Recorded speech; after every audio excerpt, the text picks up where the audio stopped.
Hey guys, welcome back to our channel How Logical. In this video, I will guide you on how you can get logged into your POF account. Follow all the steps and watch this video till the end to know the process for it. Now before we start the video, if you're new to our channel, subscribe and turn on the notification so that you will be notified for any of our new uploads. Now let's move on to the video.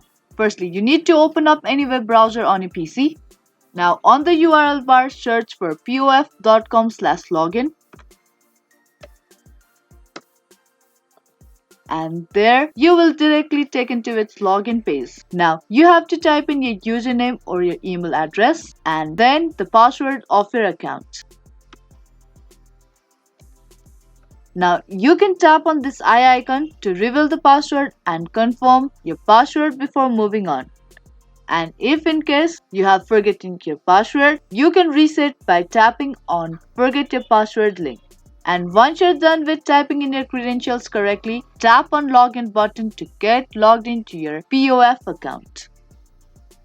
Now that was the quick and easy video on how to get logged into your POF account. Now if this video helped you out, like and share this video and also subscribe to our channel. I will be back with more videos like this. Thank you for watching.